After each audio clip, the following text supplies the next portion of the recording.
Corona से अर्थव्यवस्था को बचाने के लिए सरकार ने 20 लाख करोड़ के राहत पैकेज का ऐलान किया था, लेकिन इसे भी कई तरह की आलोचनाओं का सामना करना पड़ा और सरकार के इस पैकेज को खारिज करने वालों की लंबी फहरिस्त है।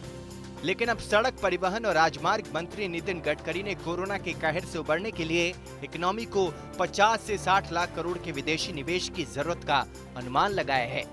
यानी सरकार के राहत पैकेज के 20 लाख करोड़ से 3 गुनी रकम की जरूरत है। गडकरी का मानना है कि निवेश इंफ्रास्ट्रक्चर और एमएसएमई सेक्टर के बूते ही आ सकता है।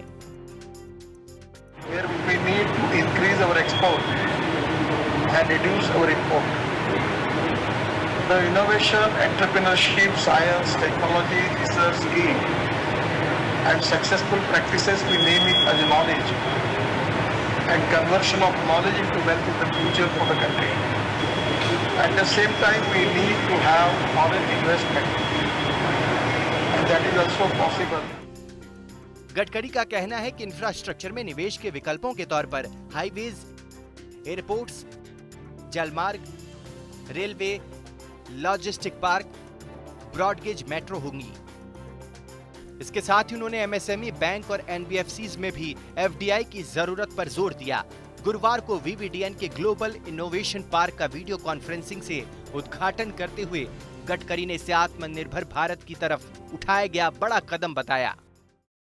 This is exactly the concept of our Prime Minister, Atmanirbhar Bharat. The electronic sector, we are now lot of hardware for 5G and 6G and other thing also. Maximum the machinery part we are importing. So this is the time that we need to find out the solution, import substitute, cost effective, pollution free and indigenous.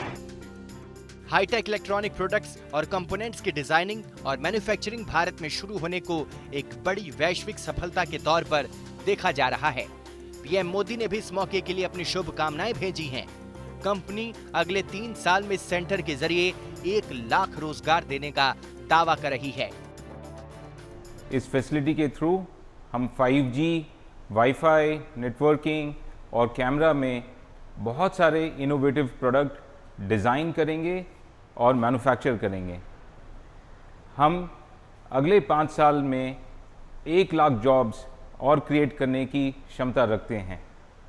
इस facility के through हम ना ही भारत के लिए products बल्कि global customers के लिए product India से बनाएंगे, मैन्युफैक्चर करके भेजेंगे।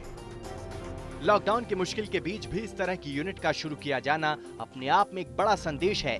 ये संदेश आत्मनिर्भर भारत की तरफ बढ़ते भारत के कदमों को बयान करने के साथ साथ चीन जैसे मुल्कों पर निर्भरता कम करने का भरोसा भी कारोबारियों और देशवासियों में जगा रहा है।